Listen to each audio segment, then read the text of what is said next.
Biri var idi, biri yox idi. Göydən 3 alma düşdü. Biri sənə, biri mənə, biri də bu nağıl diyarına. Nağıllar aləminə xoş gəlmisiniz. Əgər siz də nağılları bizim qədər sevirsinizsə, kanala abunə olun, videonu bəyənin və nağılı dostlarınızla paylaşın. Macəra başlasın. Doktor Aybolit iş başında. Heyvanlar hər gün müalicə olunmaq üçün Doktor Aybolitin yanına gəlirdilər.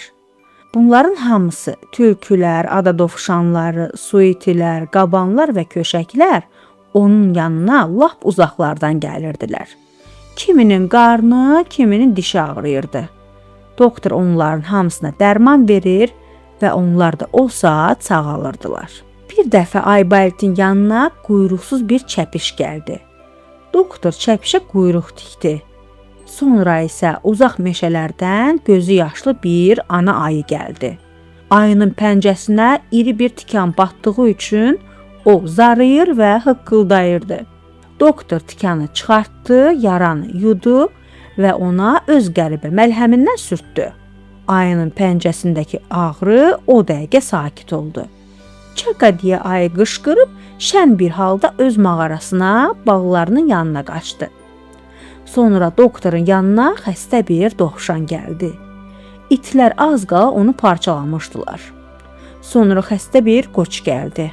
Ona soyuq dəymişdi, bərk öskürürdü. Daha sonra 2 cücə gəldi. Bunlar göbələkdən zəhərlənmiş bir hinduşkanı doktorun yanına gətirmişdilər. Doktor onların hamısına dərman verir, xəstələr isə o saat sağalıb ona çaka deyirdilər. Bütün xəstələr sağalıb gedəndən sonra Doktor Aybolitə elə gəldi ki, qapının dalından xışıltı gəlir. "Buyurunuz," deyə o səsləndi. Pərvanə qəmli-qəmli gəldi onun yanına. Dedi: "Mənim qanadım yanıb şamın oduna. Ey Aybolit, o kömək əlini mənə uzat. Yaralı qanadıma məlhəm qoy, onu sağalt."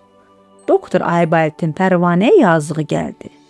O 2 barmağı ilə onu qaldırıb ovucunun içinə qoydu və diqqətlə yanmış qanadına baxdı. Sonra isə gülə-gülə dedi: "Pərvanə etmə kədər, hamısı keçər, gedər. Axır əncam çəkərəm. Sənə ipəkdən təzə, mavi rəngli bir qanad düzəldərəm, tikərəm." Doktor qonşu otağa girib oradan bir yığın hər cür parça qırıntıları, məxmər, atlas, batist, ipək gətirdi. Parça qırıntıları rəngbərəng, göy, yaşıl və qara idi. Doktor bu parçalar arasında çox qurdalandıqdan sonra nəhayət al-qırmızı xalları olan açıq mavi rənglisini götürdü. O saat qayçı ilə ondan qanad kəsib Pərvanəyə yapışdırdı. Pərvanə sevinərək üz qoydu çəməngaha. Yoldaş oldular ona kəpənək, cırcırama. Qayın ağaclarının altında uçuşdular. Gül çiçək arasında gəzdilər, dolaşdılar. Aybolit də sevindi. Onu səsləyib dedi: "Yaxşı-yaxşı gül oyna, ancaq gözlə, o şamı bir də yaxına qoyma." Gecədən xeyli keçənə qədər doktor öz xəstələri ilə bu cür məşğul oldu.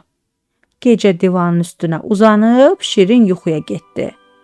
O, yuxuda ağ ayıları, maralları, morjları görürdü.